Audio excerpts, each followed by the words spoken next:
할렐루야. 우리 찬송가 314장 내 구주 예수를 더욱 사랑 함께 찬송하면서 화목한 기도회 시작하겠습니다.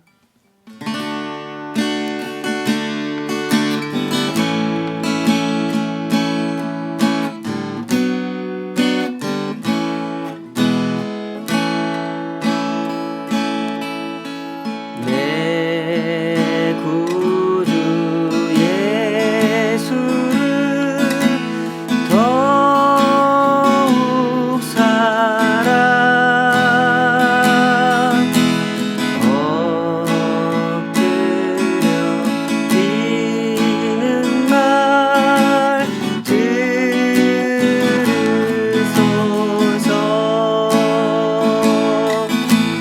내 진정 소원이 내 구주 예수를 더욱 사랑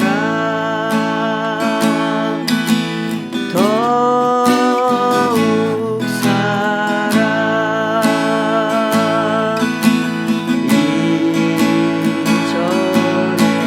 세상 나 기뻤어도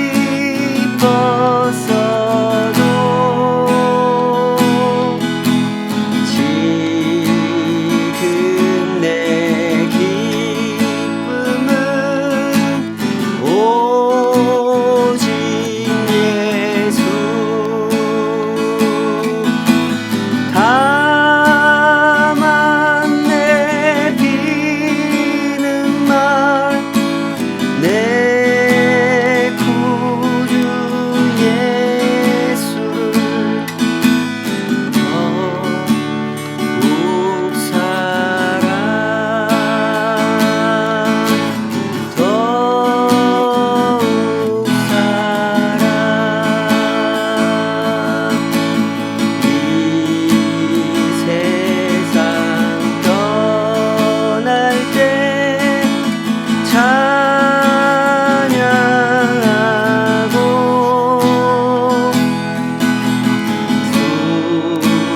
숨질 때 하는 말 이것일세. 다만 내 비는 말 내 구주 예수를 더욱 사랑 더욱 사랑.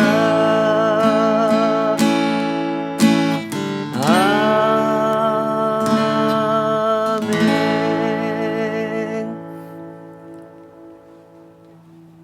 아버지 하나님, 이 소원 가지고 주님 앞에 나아갑니다. 날마다 더욱 주님을 진실하게 알기를, 진실하게 사랑하기를, 진실하게 따르기를 원하오니 주의 말씀이 늘 우리의 중심에 있게 하여 주시옵소서.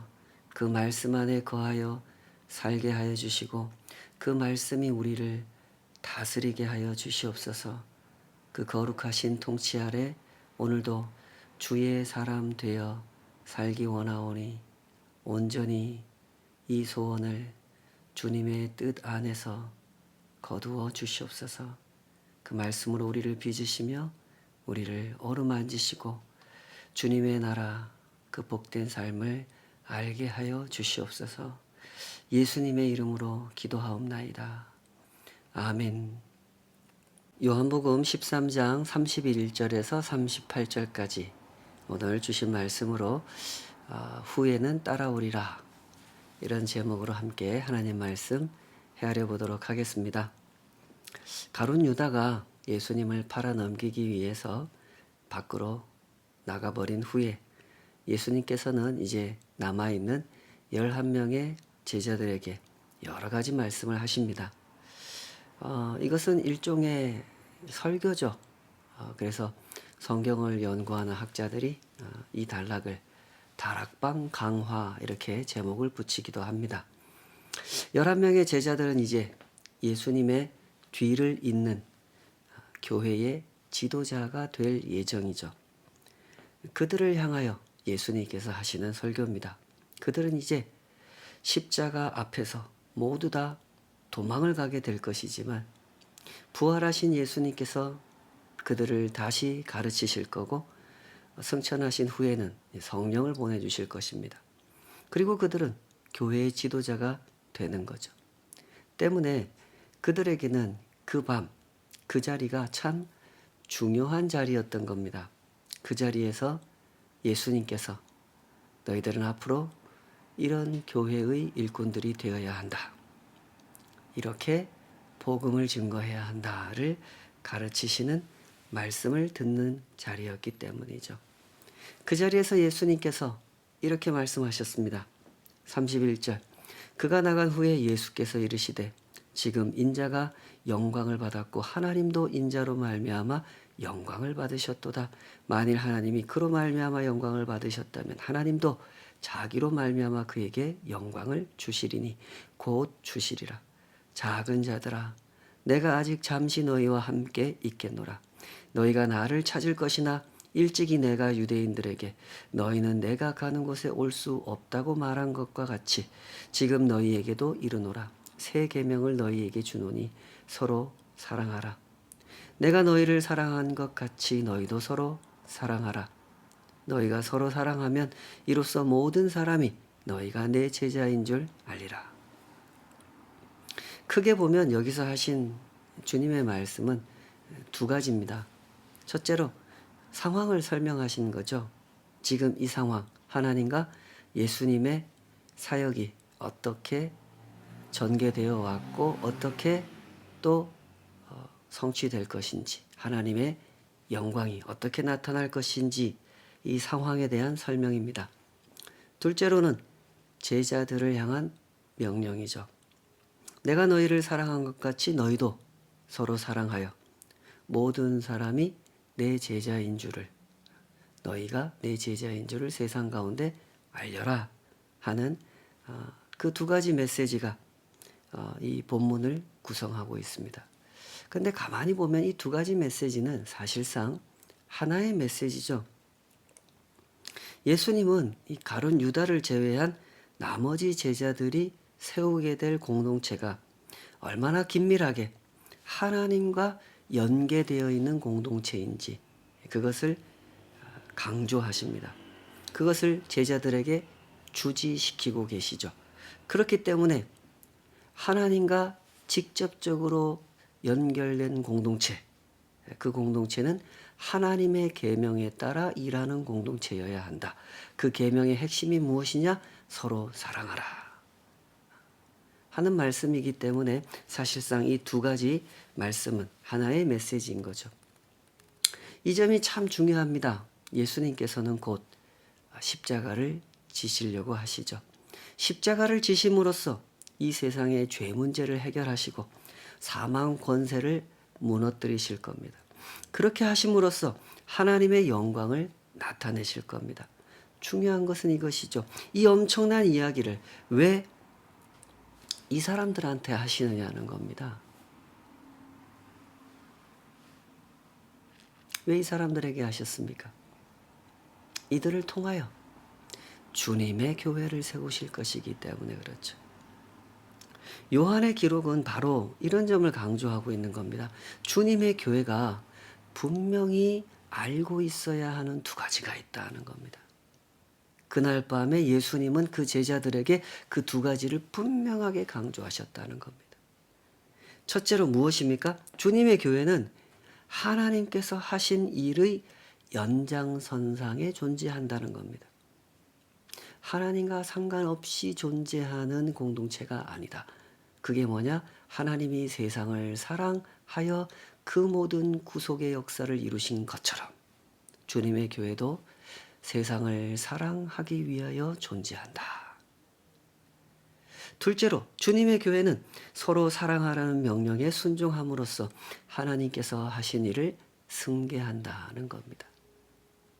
세상에 어떻게 해서 교회가 우리가 세상을 사랑하기 위해 존재하는 공동체입니다, 이걸 알릴 수가 있느냐? 그것은 너희들끼리 서로 사랑함으로써, 너희들의 사랑을 세상 가운데 증거함으로써 할 수 있다는 거죠. 교회는 이처럼 본질적으로 하나님을 계시받은 공동체입니다. 하나님이 어떤 분인가를 배운 공동체다, 이 말이죠. 교회가 하나님께로부터 어떤 사역을 위임받았다라고 하는 것은 마땅히 또한 하나님을 계시하는 사역이어야 한다는 것이죠. 교회는 본질적으로 이런 공동체입니다. 교회는 하나님을 계시받은 공동체이므로 교회가 하나님으로 인하여 하나님께 위임을 받고 감당하는 그 사역 또한 하나님을 계시하는 사역이어야 한다는 거죠.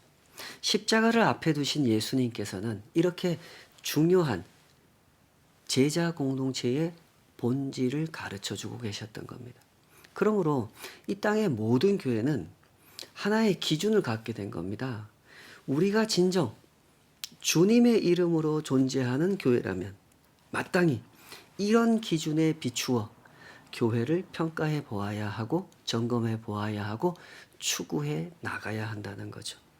더 이상 하나님의 계시를 받지도 않고 하나님을 계시하지도 않는다면 그 공동체는 결코 하나님께서 원하시는 교회의 모습을 유지할 수 없다는 거죠. 저는 바로 이런 점에서 오늘날 한국 교회가 전반적으로 크나큰 위기를 맞이하고 있다 하고 생각합니다. 사실 한국 교회 안에서 한때 그 인기가 높았던 프로그램은 모두 다 하나님을 계시하는 프로그램이었죠. 사경회라는 프로그램이 대단히 인기가 높았었습니다. 성경 공부, 성경 연구반, 강해 설교 이런 것들이 한때는 꽤나 인기가 높았었죠. 그러나 10수년, 20년쯤 전부터 한국 교회는 하나님을 계시하는 일 대신에 다른 프로그램을 도입하고 그런 것들이 더 인기를 얻기 시작했죠. 뭐 자녀 교육 프로그램이라든지 아버지 학교, 어머니 학교, 부부 세미나, 가정 사역, 청소년 사역, 청년들을 위한 취업 컨설팅 하는 프로그램, 교인들의 그 일상생활에 발생하는 그 문제들을 해결해 주는 프로그램들이 우선적으로 발전하기 시작했고 그것들을 성공적으로 운영하는 교회가 좋은 교회로 인식되는 그런 분위기가 상당히 형성됐죠. 이런 현상을 어떻게 봐야 될까요? 교회가 성도들이 현실 속에서 겪는 문제들을 그냥 당신들 알아서 하십시오 하고 내버려 두지 않고 보다 적극적으로 나서서 돕는다고 하는 것은 좋은 일이고 귀한 일입니다. 그러므로 이런 프로그램들을 무조건 비판할 수는 없을 겁니다. 그러나 교회가 하나님을 계시하는 일, 하나님을 배우게 하는 일, 그런 일에는 관심이 줄어들고 현실적인 문제들을 해결하기 위한 프로그램을 더 많이 발전시켜 간다면 그건 문제가 되겠죠. 교회의 중심이 흔들린다면 그것은 분명히 간단히 넘겨버릴 수 없는 문제가 되는 것입니다. 가룟 유다가 밖으로 나간 후에 예수님께서는 이렇게 말씀하셨죠. 지금 인자가 영광을 받았고 하나님도 인자로 말미암아 영광을 받으셨도다. 유다가 나갔다는 것은 곧 대제사장의 병사들을 데리고 예수님을 잡으러 온다는 거죠. 예수님은 그 사실을 아셨습니다. 나머지 제자들은 몰랐지만. 때문에 예수님이 이렇게 말씀하셨던 거죠. 지금 인자가 영광을 받았다. 하나님도 인자로 말미암아 영광을 받으셨다. 그런데 왜 이것이 영광입니까? 요한이 거듭거듭 강조하는 것이 이거죠. 하나님의 영광과 이 세상의 영광은 다른 거다라는 거죠. 그래서 자꾸 이 예수님의 말씀에서 영광이 등장하는 겁니다. 이 세상의 영광은 다른 사람을 죽이고 다른 사람을 누르고 경쟁해서 이김으로써 억지로 빼앗는 영광이지만, 하나님의 영광은 온 세상을 구원하기 위하여 당신을 희생의 제물로 내어주시고 모두를 살려내시는 영광, 진짜 영광이라는 거죠. 때문에 이 말씀은 다락방 강화의 제목이 됩니다. 어떤 말씀이요? 지금 인자가 영광을 받았고 하나님도 인자로 말미암아 영광을 받으셨도다. 이 말씀은 14장 31절까지 이어지는 이 최후의 만찬이 진행되고 있는 그날 밤, 그 다락방에서 하신 말씀의 제목 역할을 하게 되는 거죠. 예수님께서 이제 곧 가실 길은 분명 십자가의 길입니다. 그러나 그것은 수치의 길이 아닌 영광의 길이라는 겁니다. 왜 이런 말씀을 자꾸 하시는 겁니까? 아직 예수님 말씀을 잘 알아듣지 못하는 이 제자들은 십자가를 수치라고만 생각하기 때문이죠. 그래서 그 생각을 바꿔놓으시려고 자꾸 이 말씀을 반복하시는 거죠. 진짜 영광이 무엇인지 분별하라는 거죠. 조금 뒤에 예수님은 이런 말씀을 또 하십니다. 14장 27절에 가면 평안을 너희에게 끼치노니 곧 나의 평안을 너희에게 주노라. 내가 너희에게 주는 것은 세상이 주는 것과 같지 아니하니라. 너희는 마음에 근심하지도 말고 두려워하지도 말라. 이 말씀을 주목해야 되는 거죠. 내가 너희에게 주는 것은 세상이 주는 것과 같지 아니하니라. 우리가 하나님의 영광을 올바로 이해하기 위해서 꼭 필요한 것이 이것입니다. 여기서 이 14장 27절에서 내가 너희에게 주는 것은 세상이 주는 것과 같지 않다. 나의 평안을 너희에게 끼친다 이러셨는데, 여기서 평안이라고 번역한 말은 사실은 평화라고 번역하는 것이 좀 더 적절합니다. 세상이 주는 평화와 예수님께서 주시는 평화는 다르다. 세상이 인정하는 영광과 하나님께서 인정하시는 영광은 다른 것이죠.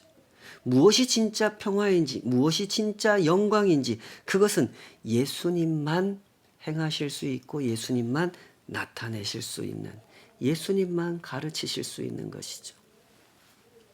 그러므로 잘 생각해 보십시다. 오늘 우리는 참된 평화를 분별할 줄 압니까? 참된 영광을 분별할 줄 압니까?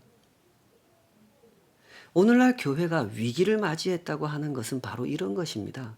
교회가 하나님께서 하시는 말씀을 알아듣지 못한다는 것입니다. 교회가 십자가를 영광으로 여기는 것이 아니라 수치로 여긴다는 겁니다. 교회에서 선포되는 평화는 세상이 말하는 평화와 다를 바가 없고, 교회에서 자랑하는 영광 또한 세상에서 자랑하는 영광과 다를 바가 없죠. 그러므로 지금은 정신을 차려야 할 때입니다. 이 말씀을 주목해서 들어야 할 때죠. 참으로 무지한 지도자들이 성도들을 호도하고 있는 때가 지금 이 시대가 아닙니까? 미국과의 동맹을 공고히 해야 하고 그로 인하여 평화를 도모하는 것이 하나님의 뜻이다 라고 외치는 참으로 무지한 지도자들이 얼마나 많습니까? 제가 지금 정치 이야기를 한다고 혹시 오해하는 분들은 없으실 줄 믿습니다. 예수님은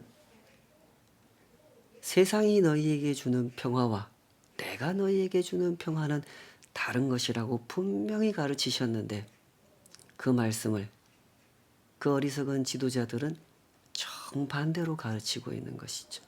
안타깝게도 참 많은 신자들이 그 어리석은 가르침을 따르고 있다고 하는 것이 오늘날 교회의 위기인 것입니다. 오늘날에도 이 세상에는 주님의 가르침을 따라 신실하게 십자가를 지는 사람들이 있습니다. 이름도 없이 빛도 없이 그 길을 걷는 하나님의 사람들이 있죠. 그분들의 소식은 우리 귀에도 종종 들려옵니다.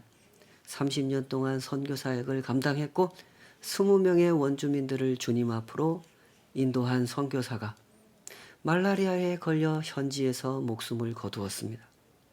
그 소식을 들은 사람들 중에 이렇게 반응하는 사람들이 있단 말이죠. 불쌍하다.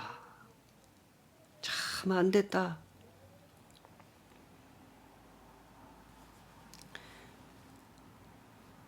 그들은 왜 그렇게 반응하는 것일까요? 하나님의 영광과 이 세상의 영광을 분별할 줄 모르기 때문인 것이죠. 물론 그 일이 잘 된 일은 아닙니다. 그러나 그것은 결코 잘못된 일도 아니고 불쌍하게 볼 일도 아닌 것이죠. 하나님의 부르심을 따라 그는 순전한 자기에게 허락된 십자가를 지고 그에게 주어진 삶을 살아낸 것이고 그리고 죽음을 맞이한 것입니다. 그것이 왜 불쌍한 일이겠습니까? 주님은 또 말씀하셨습니다. 13장 33절 작은 자들아 내가 아직 잠시 너희와 함께 있겠노라. 너희가 나를 찾을 것이나 일찍이 내가 유대인들에게 너희는 내가 가는 곳에 올 수 없다고 말한 것과 같이 지금 너희에게도 이르노라. 새 계명을 너희에게 주노니 서로 사랑하라. 내가 너희를 사랑한 것 같이 너희도 서로 사랑하라. 너희가 서로 사랑하면 이로써 모든 사람이 너희가 내 제자인 줄 알리라. 지금 이 말씀을 듣고 있는 사람들은 예수님의 뒤를 이어 주님의 교회를 세울 사람들이었으므로 그들을 향해 주님은 이렇게 말씀하셨습니다. 지금 이 말씀을 간단히 정리하자면 이런 뜻이죠. 내가 한 것처럼 너희도 행하여라. 그러면 너희가 내 교회를 세웠다는 사실을 모두가 알게 될 것이다.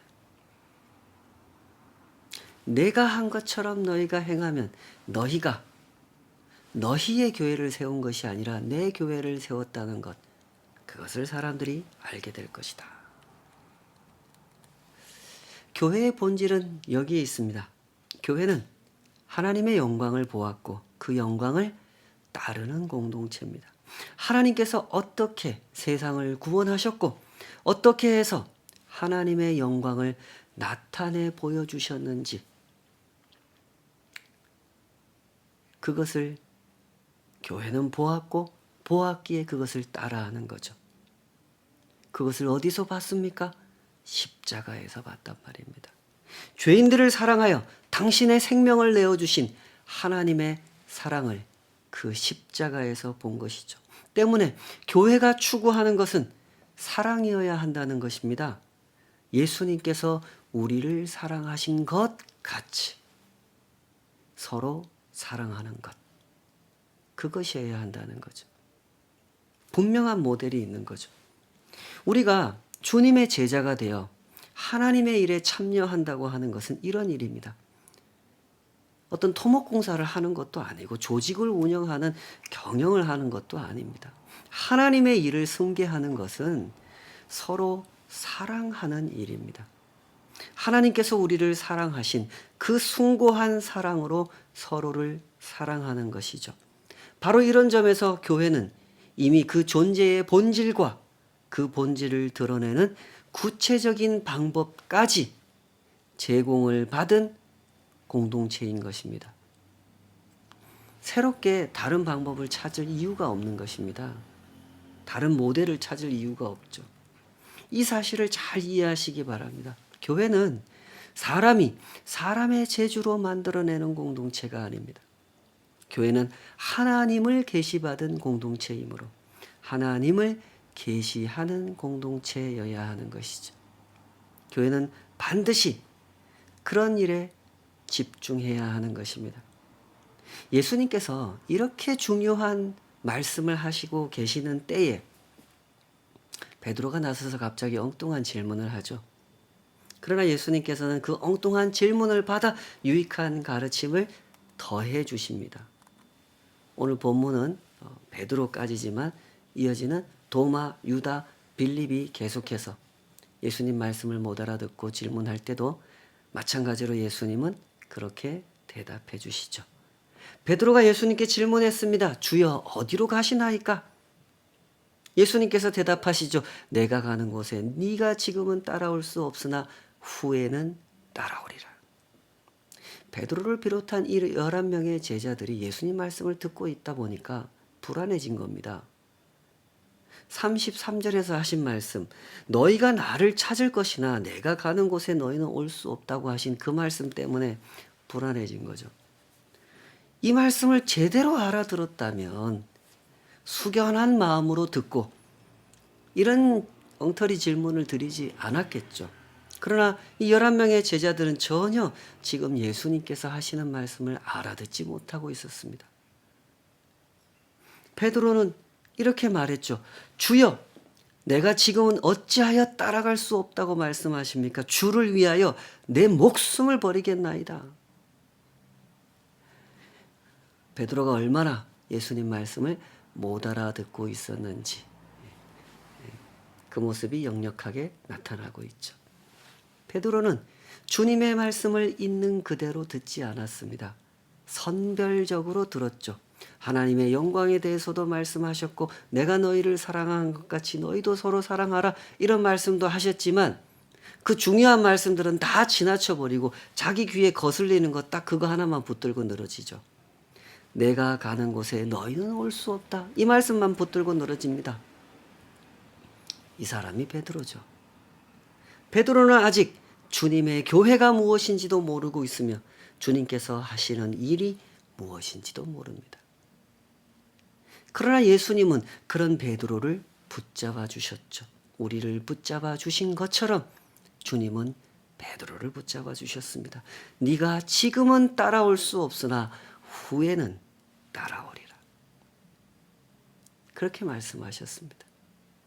예수님은 아시죠? 베드로가 잠시 후 닭 울기 전에 끌려가시는 예수님 앞에서 3번이나 주님을 부인할 것이라는 사실을 아십니다.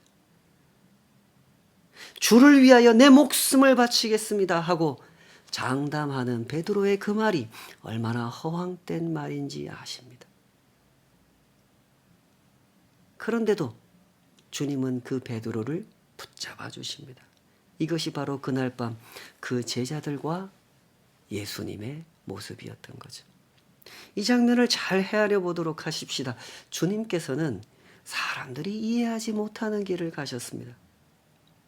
가장 가까이에 두고 가르쳐 온 이 제자들마저도 주님의 뜻을 헤아리지 못하고 있었죠.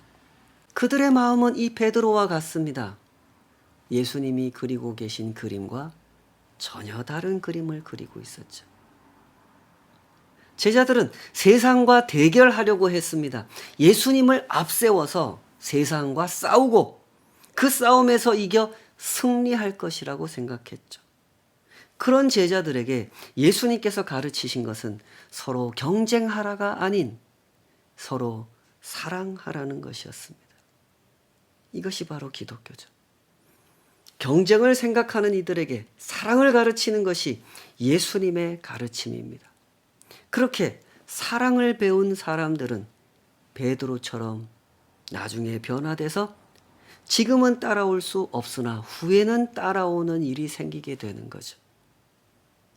아시는 것처럼 베드로는 초대교회의 순교자가 되었죠.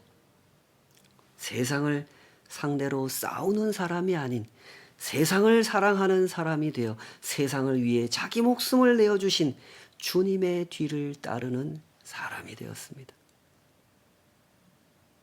부디 이 말씀을 잘 붙드시기 바랍니다. 성도는 이 세상 속에서 경쟁하는 사람이 아닙니다.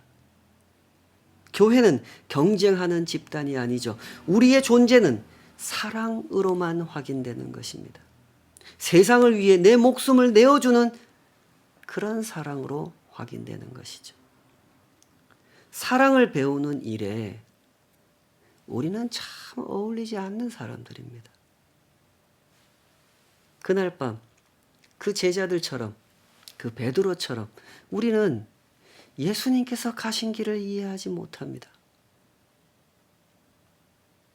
그 길이 무슨 길인지도 모르면서 주님을 위해 목숨을 바칠 수 있다고 큰 소리 칠 때가 많은 인생이죠. 그러나 이 말씀을 통해서 배웁니다. 그날 밤 그 주님의 모습을 생각하죠. 그 베드로를 붙잡아 주신 예수님께서 우리를 붙잡아 주시는 것을 보게 되는 것입니다. 덕분에 우리도 사랑을 배워가는 것이죠. 성도는 사랑을 배우는 사람입니다. 부디 이 사실을 잘 헤아리시기 바랍니다.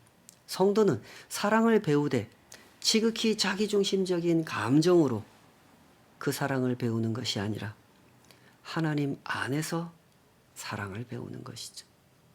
그렇게 배운 사랑만이 세상을 구원의 길로 인도하는 사랑이 된다는 사실을 성도는 배워가는 것입니다. 그러므로 이 사랑을 배우는 일에 헌신하시기 바랍니다.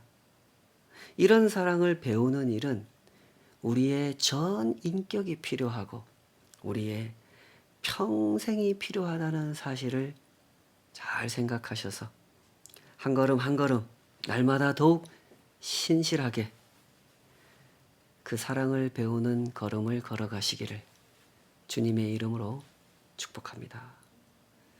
기도하시겠습니다. 아버지 하나님, 늘 사랑을 말하고 사랑을 기도하지만 오늘날 교회가 세상 속에서 인정받지 못하는 것이 바로 그 사랑입니다. 멀리 갈 것이 없고 바로 우리의 모습이 그러한 모습인 것을 주님 앞에 고합니다. 아버지 하나님, 우리를 어루만져 주시옵소서. 성도가 가는 길, 주님의 사람들이 주님의 이름으로 모인 그곳에서 우리가 날마다 가르치고 날마다 배워야 하는 것이 무엇인지 주님 그 사랑에 눈뜨게 하여 주시옵소서. 그 사랑의 귀를 열게 하여 주시고 온 마음을 열고 우리의 평생을 걸어 그 사랑을 배워가게 하여 주시옵소서. 누가 나를 사랑해 주지 않는다고 하소연하고 손가락질 할 때가 아닌 것을 주님 깨닫게 하여 주시옵소서. 그 사랑을 배워가기에 우리의 평생을 걸고 더욱 겸손히 고개 숙일 수 있도록 우리를 붙잡아 주시옵소서.